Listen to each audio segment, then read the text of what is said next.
This is madness. Like, how bad? Oh my God. I know it's like not relevant to the main point of contention here, but goddamn.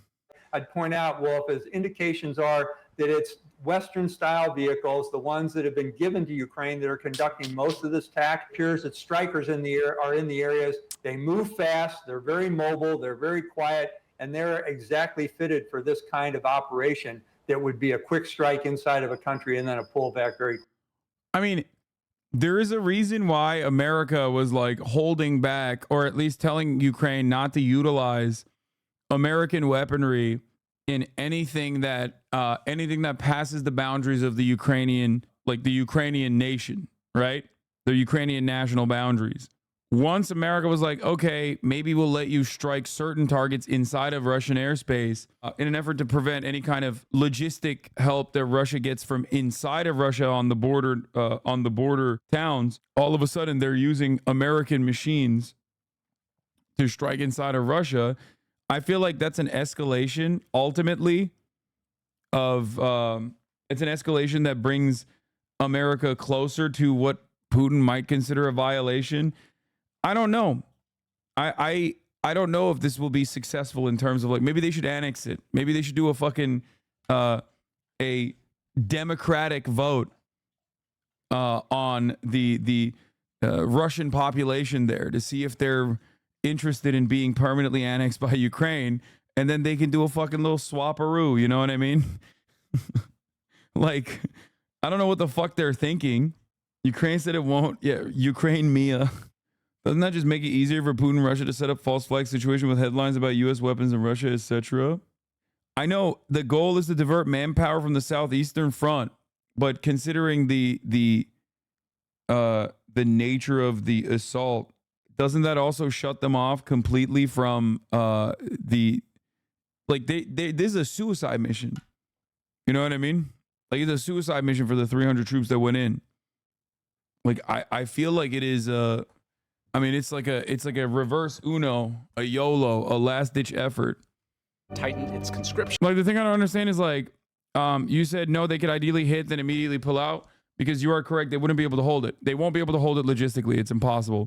But what I don't understand is, like, why don't they just use fucking American rockets from afar to just, like, blow up areas of Russia if they want to, like, do such a thing? Because considering that their biggest weakness is manpower, it doesn't make any sense that they would sacrifice manpower. They're not allowed. I thought America authorized. I might be wrong, but I thought America authorized American weapons being, yeah, they've been striking inside of Russian territory already. No, America definitely allowed it. They rescinded it. Only near the border, deep in Russia. I mean, this is also not deep in Russia. This is also a border town. They might have opened it up to specific oblasts or, like, specific areas, and not the entirety, obviously, but they're allowed to shoot in the border regions, but not deep strikes. So what they're doing is fine. They attack Moscow, lol. What do you mean? Are you talking about fucking Prigozhin?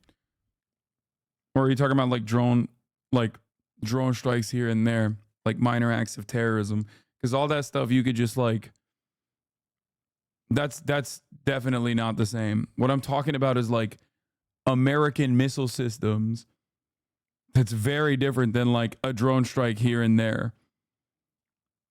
You can very easily say, oh, those drone strikes, like, it's nothing. It's not a big deal. Whatever. We didn't do that. Yeah. Like, sometimes they can even say, oh, it's actually anti-Putin Russian nationals that are responsible for it or whatever. But as far as like, blowing shit up with American missiles, there is a state of emergency in place in the region. I say let them rain the terror on the Russian population the Russian armies dropped on the Ukrainians. Too bad, so sad. Bro, that's crazy. The goal is less war, not more. What the fuck are you saying? Like, I understand the anger and frustration that people have, but the same principle holds for Israel too. Like, it's the same exact principle for Israel as it is for Russia versus Ukraine.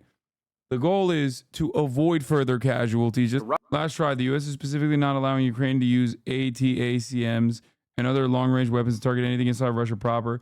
Ukraine has not been striking Russia with less effective Ukrainian-made Shahid-type drones so far. Ukraine has been asking to use U.S. missiles to strike military airports that launch missiles and planes into Ukraine, including those targeting Ukrainian residential areas, but the U.S. has not allowed it yet. What Ukraine's master plan is until something else happens. For example, will Ukraine try to hold its ground inside Russia? But one thing is for sure, we haven't seen this kind of a bold military move from Ukraine since the start of the war, and it's made Russia angry. Zelensky pushing for actual negotiations, both good and bad. Good because it puts the possibility to end to the bloodshed, but it will also galvanize the ultranationalist neo-Nazis to lash out. Yeah, but that was always a given. That was always a given. Those guys have been primed, dude, and they're ready to go for the longest time.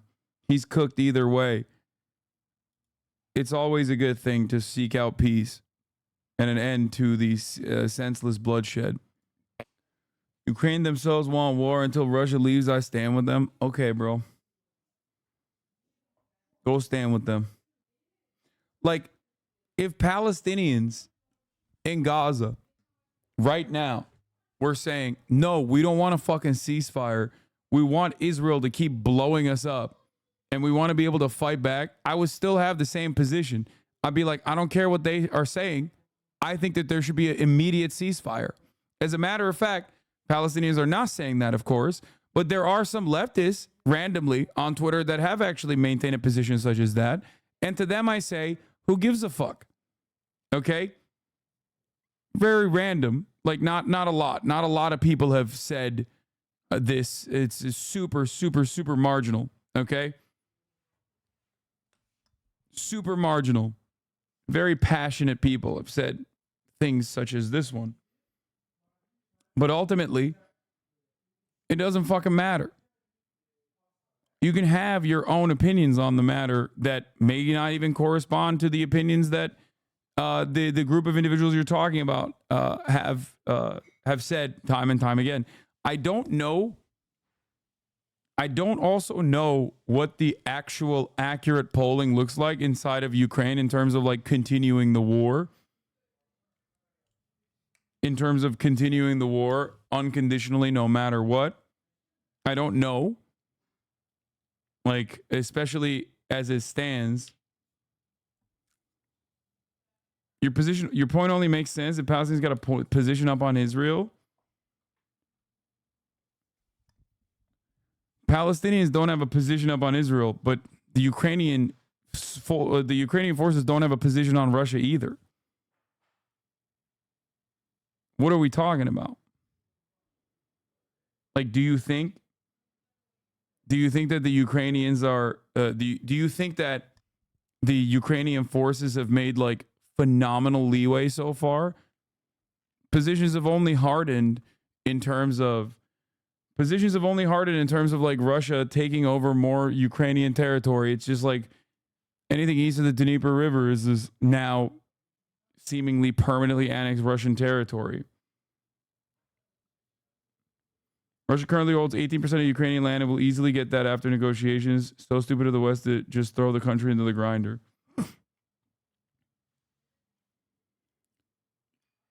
This poll showing that 57% of Ukrainians support peace talks with Russia, like previous polls, actually significantly underestimates popular support for peace talks to end the war with Russia. This poll suggests that overwhelming majority of Ukrainians support peace talks.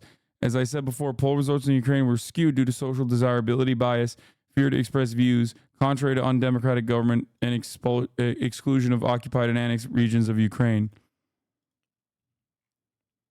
So at this point, it's getting to, I mean, this is an understandable poll, especially when you're talking about people being forcibly conscripted. More Russian propaganda. As war gets bleaker, more Ukrainians appear open to a peace deal. Most Ukrainians still oppose ceding any territory to Russia, but a poll and recent remarks by the country's leaders highlight a palpable shift in the conversation around peace talks. Yes, if I asked Twitter or Reddit what their opinion is, I'm certain that they would have a much more aggressive stance because they're not the ones fucking dying. They're not the ones who are at risk of being forcibly conscripted. Their family members are not the ones who are at risk of like Russian bombing campaigns. They're defending their homeland, something you know nothing of. I doubt they do under any circumstance. They're defending their homeland. Bro, what are you talking about? This is a New York Times article on the polling that I'm showing you right here. 57% of Ukrainians support peace talks with Russia. In mid-July, a survey by Ukrainian independent media outlet ZN-UA found about 44% of Ukrainian civilians favor starting official talks with Russia. On July 23rd, the Kyiv International Institute of Sociology released a poll showing that nearly a third of Ukrainians would agree to cede some territory to Russia to end the war. That's more than 3 times as many as the year before. He's right, and you know it. The Palestinians are, with good reason, defending their land, and the same goes for Ukraine. Why are you being hypocritical about it? Bro, I genuinely don't understand what you're saying. We saw images of Ukrainians being forcibly conscripted. When that happens, because they're running out of manpower, there's only so much war that you can continue fighting, even if your cause is just. And with Ukrainians, their cause is just.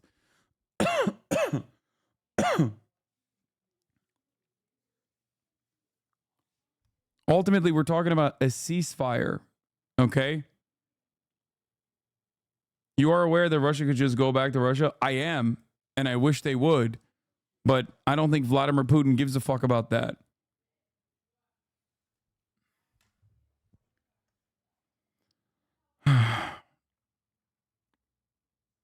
This was already done with Hitler before we got World War II because they conceded to Hitler. Okay. All right. I said this when Ukraine had significant leverage in the 15-point plan that was put to the table in Turkey. And I am going to reiterate my position once again. Okay? As this unimaginably cruel and brutal Russian offensive into Ukrainian territory continues, the more Ukrainians run out of manpower, the worse conditions will get.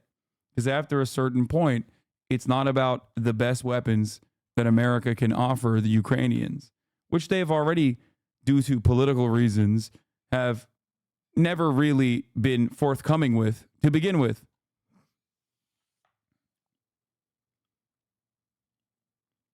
There is, of course, a difference between Hitler appeasement versus what is going on currently, and that difference is obviously nuclear arms.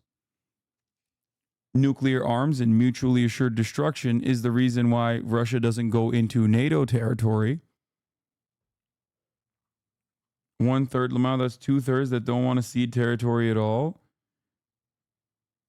What? International Institute of Sociology released a poll showing that nearly a third of Russians would agree to cede some territory to Russia to end the war. 44% of Ukrainian civilians, according to ZN-UA, wanted starting official talks with Russia. This latest poll shows that the majority of Ukrainians, now 57%, support peace talks with Russia, as per National Democratic Institute poll. Predictably, once the government signaled that the idea is no longer a mortal taboo, people's private opinion began translating into the public one. This is a bad take, Hasan. Okay, we'll see. I think that this number will continue growing in Ukraine. Okay, 57% of support peace talks, not conceding land. That's good. I'm not saying that they should concede land. Okay? It's good. It wasn't 57% before. It's 57% of Ukrainians that want it, that now are open to peace talks with Russia. Okay? This is not my, like, I'm not giving you a take. I'm just showing you what they're saying.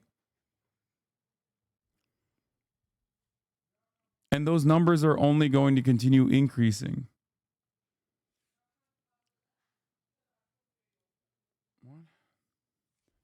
Doesn't matter. Putin are going to relaunch the war after a few years. Okay, then you're back to square one. In the 15-point peace ceasefire negotiations that Zelensky had put together alongside Russia in Antalya, I believe, one thing that he did that I thought was very smart was pushing the Crimea question back 15 years to hold a referendum later down the line on what to do with Crimea. That is a very effective way of neutralizing the Crimea argument and still getting a ceasefire conversation going. It was a very effective way of getting the Ukrainian population on board as well. But the reasoning for why the majority opinion is shifting, and more importantly, more significantly, with Zelensky saying he's open to peace talks or open to some kind of amicable solution. I heard these same arguments from Chavez 2 years ago. I know, which was crazy because I was right then when I said that the ceasefire negotiations put on the table was a good idea. These positions have hardened at this point. Positions, like Russian positions inside of Ukraine, have hardened. They've mined a shit ton of territory. Battle lines have not changed all too significantly, moving an inch here and there, while simultaneously Ukraine and Russian soldiers too, but Ukraine especially, are running out of manpower. Okay?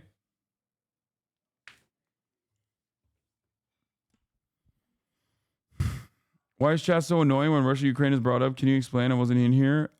Because I don't know. I don't want to get into it. I don't want to relitigate old shit because his take is bad. Putin's political hold on Russia is deteriorating. Put pressure on him and Russia can change. Yeah, you're right. Why not let Israel get everything they want to get a ceasefire? Great question.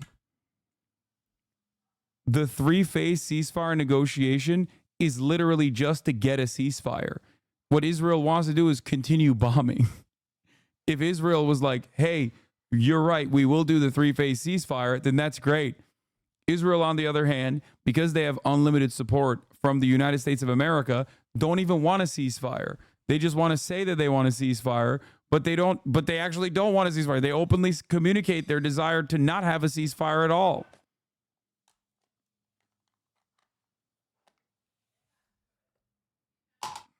I don't know why people are, I don't know why people just go, Putin's political hold on Russia is deteriorating, putting pressure. Great. I have been a firm, committed believer in this reality, in this narrative for a very long time. It's just seemingly not true.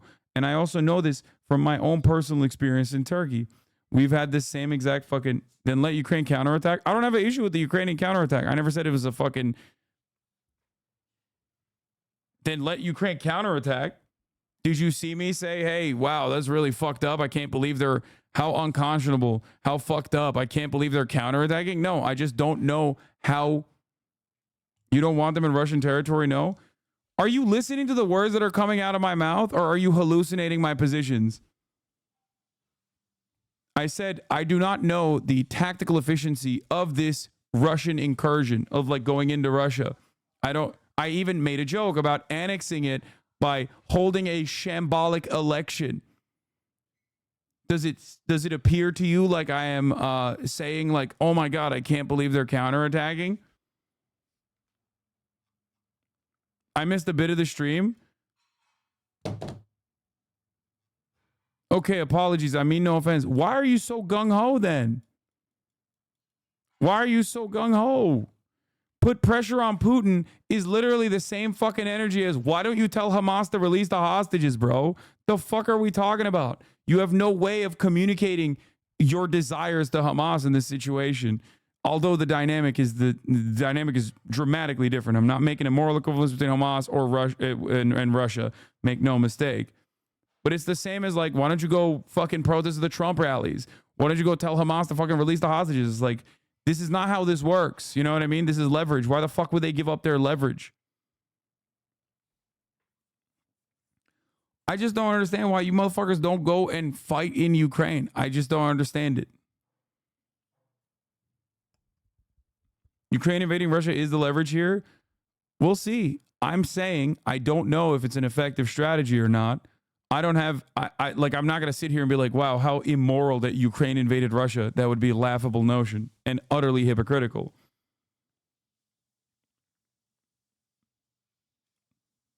I'm simply stating that there is more of an appetite in Ukraine, it seems, for a ceasefire conversation to take place with Russia than previous months and previous years.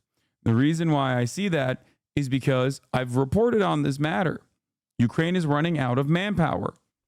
And as it runs out of manpower and it starts trying to conscript people back into the fight, whether they are in Kyiv or whether talking about like possible removal of Ukrainian military-aged men from Poland and other places that they've actually gone to and they understandably escaped after the Russian invasion, you're getting to a point where it's like unmanageable and deeply unpopular.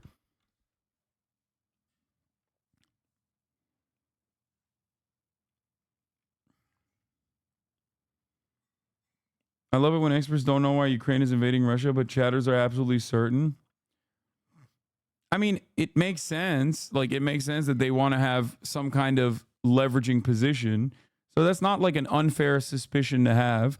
That's not unfair speculation.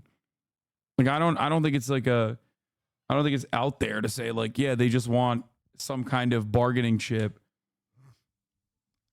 I don't think that they're going to be able to permanently occupy it, though. That's the other problem.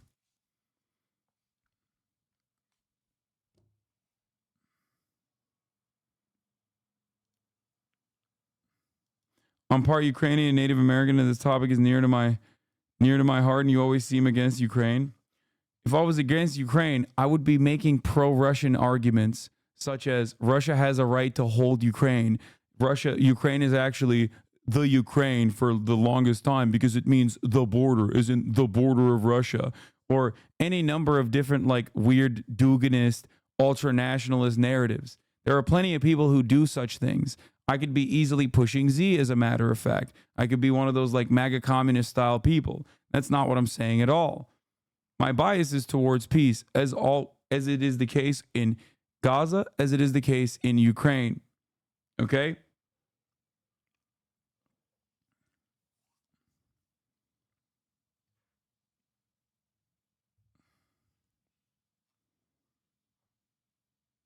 You got to make it simple sometimes, Hassan. Tell people you wish what you wish would happen. Pie in the sky style so they know your stance. Yes, I wish that Russia would have never invaded Ukraine.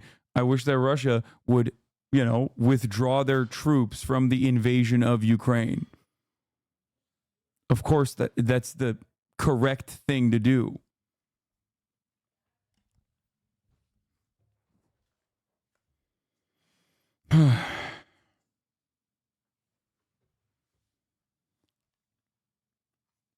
But the peace for Palestine and Ukraine are different in your mind? What? Because they're dug in, dude. You've been saying that for years. They want to get a win before the election so Trump doesn't turn off the money faucet, but peace for Palestine and Ukraine are different in your mind? Wait, what? No. It's not different in my mind at all.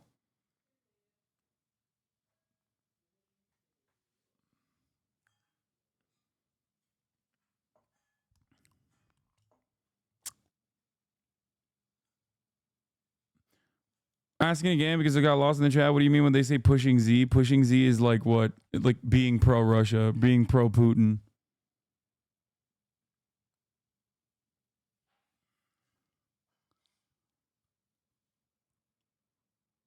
Ukraine chat is still on your ass after all these years. I know.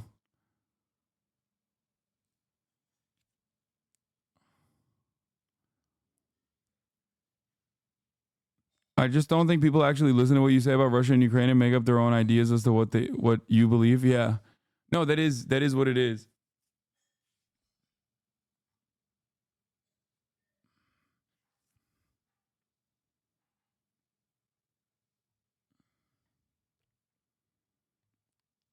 Z was a symbol that was painted on Russian vehicles during the invasion, has now become what you've said. Yeah.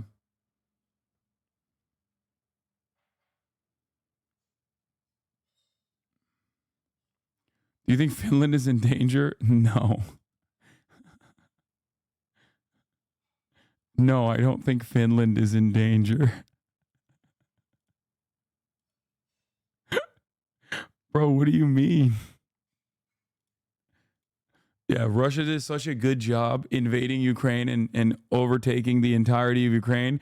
Now they got their sights set on Ukraine, and Poland is next.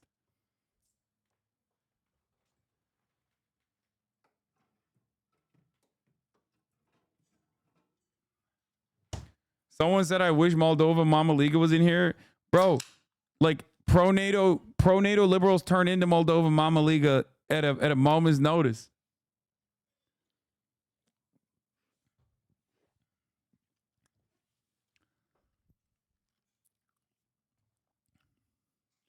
Moldova Mama Liga is safe in the United States of America.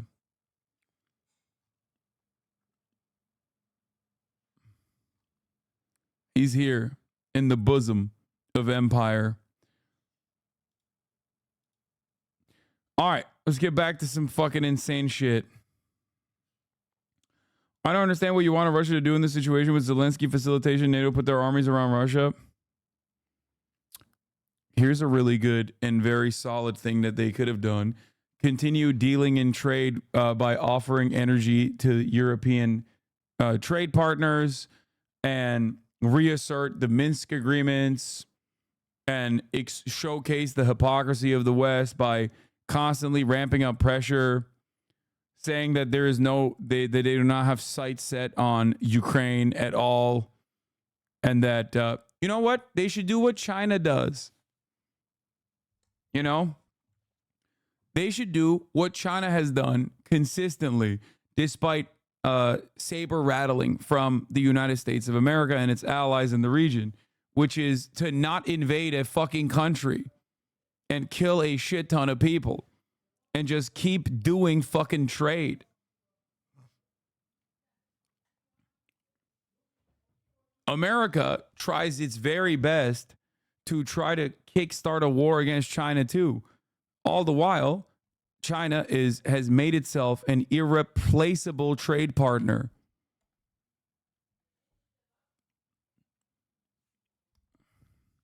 You say that like it's so easy not to invade people. I know.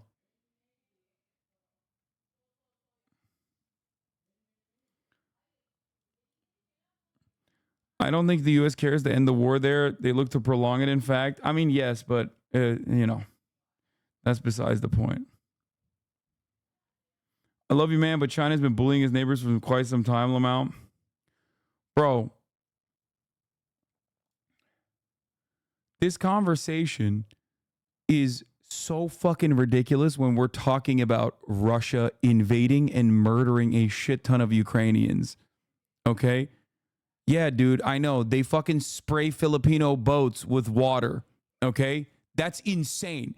Like, can you imagine? We're having a conversation about Israel doing genocide, Russia doing unimaginable death and destruction in Ukraine, and then you're like, Filipino boats got sprayed with water from the Chinese Coast Guard. Like, I'm sorry, I can't take you fucking seriously when we're having a conversation about like real death and destruction, and I'm saying that like one is significantly better than the other. Okay?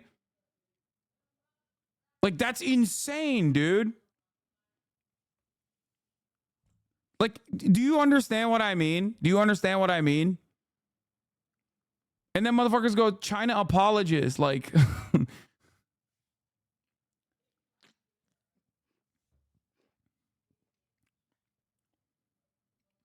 Uyghur Muslims in concentration camps. Bro, get a new talking point. Get a new talking point, okay? This was real, okay? They did re-education to a shit ton of Uyghur Muslims, okay, in Xinjiang. They absolutely did that shit, okay? They also basically Hanified certain aspects of Uyghur society. They put them under mass surveillance. That's 2019, okay? It was unconscionable. It was fucked up. It is unacceptable. I've never said that it was like valid.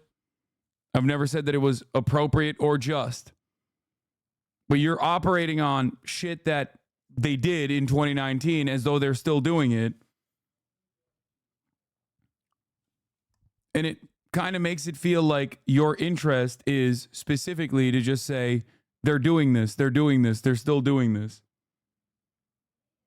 It's also additionally insane to consider, especially when we're looking at America's own personal genocide going on in Gaza.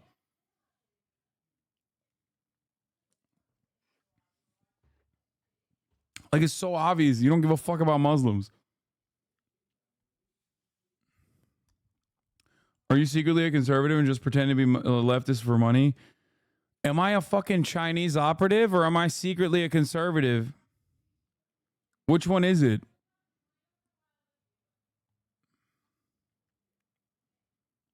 It's crazy. I love the election cycle. I know. Foreign policy brings out the nuttiest people. Yeah, I'm a conservative, but for China. I'm a Chinese conservative. I'm everything.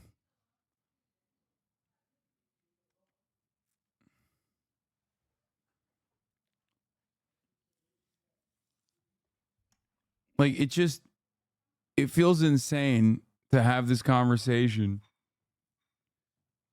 I don't know.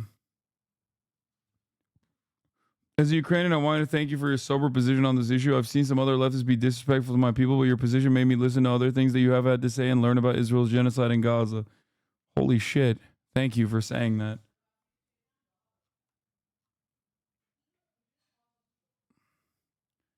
I'm confused. Does George Soros pay your checks, or is it China or Putin? It's all of them. It's George Soros, it's China, it's Putin, it's Zelensky, it's Taiwan. I'm getting paid by all parties, okay? Because guess what, dude? Advocate for both sides and you always come out on top. That's how it works. I'm also getting paid by Dr. Antonio Fauci. I'm getting paid by Iran. That's another one. The one guy who's not paying me is Israel.